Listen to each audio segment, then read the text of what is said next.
အာဖရိကရဲ့ကာလာဟာရီဒေသတစ်ခုမှာမြေကက်လိုလူသိများတယ်။ဝေပါတွေဟာမိုးလေးလာတဲ့အတူလူတွေရဲ့မြေချင်းအလေကနေကောင်းပြီးတကောက်ဖုန်ထွက်လာကြပါတယ်။အာဖရိကရဲ့ကာလာဟာရီဒေသဆိုတာဒီနှစ်လုံးမှာ9လလောက်တာမိုးနေရွာပြီး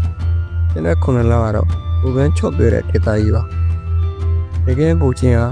35ဒီဂရီဆယ်စီယပ်ကနေ45ဒီဂရီဆယ်စီယပ်ထိမြင့်တက်ပြီးညဝက်တဲ့အခါ60ဒီဂရီဆယ်စီယပ်ထိပြန်ထွက်ကျသွားတာမျိုးပါဆိုရလာတဲ့ဒေတာတစ်ခုဆိုပေမဲ့ဝေဘာတွေတော့ကောင်းမွန်စွာသက်ရှင်နေကြပါတယ်ဝေဘာတွေဟာမြေအုပ်စုပွေနေတဲ့ကြပြီးအကောင်ကြီး20ကနေ50ထိနေထိုင်တတ်ကြပါတယ်အလေးချိန်900ဂရမ်ကနေ1ကီလိုဂရမ်ထိသာရှိပြီးချွန်တဲ့ပြီးမှာကျောတဲ့လက်သေးရှိတွေနဲ့အရင်မှပုံစံရှိတဲ့မျိုးလုံးတွေကိုပိုင်ဆိုင်ထားကြပါတယ်ဝေဘာတွေအမေဆုံးဆုံးကတော့ဘေးစိတ်ကမစိုးခံနေရှိကြတာမျိုးပါ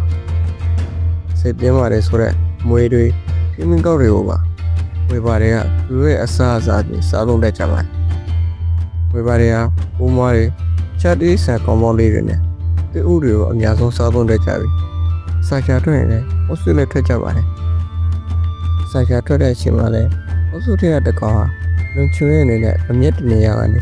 ပြင်းဆောင်ပေးရပါတယ်အနေနဲ့တစ်ခုကသူတို့အစာရှာနေတဲ့နေအောင်ရောက်လာပြီးဆိုတာနဲ့ချင်းတတိပေးတဲ့ပြူပြီးချားကောင်တွေကလည်းတတိပေးတဲ့ကြားလာတဲ့စက္ကန့်ပိုင်းအတွင်းသူတို့ရဲ့မြေချင်းရှိအောင်ရောက်ပြေးကြပါ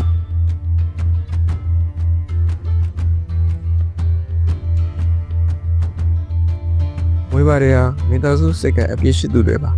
။အစုတွေကကောင်းမောင်းလေးတွေကိုသူတို့ကလေးတွေတော့ဘုံလုံးကဆောက်ခတ်ကြပြီးအစာရှာပွင့်နည်းနဲ့အန်ဒီကောက်ပွင့်နည်းတွေကိုလည်းသင်ပေးကြပါတယ်။နောက်ပြီးစိတ်ဝင်စားစရာတစ်ခုကတော့ဝေဘာတွေနဲ့တိုးဝက်တွေရဲ့ဆက်ဆံရေးတွေပါ။ဝေဘာတွေဟာတိုးဝက်တွေနဲ့အတိုးလေးရင်းနှီးကြပါတယ်။အကြောင်းကတော့တိုးဝက်တွေဟာလည်းဝေဘာတွေလိုမြည်ချင်းတူပြီးနေထိုင်ကြတာမို့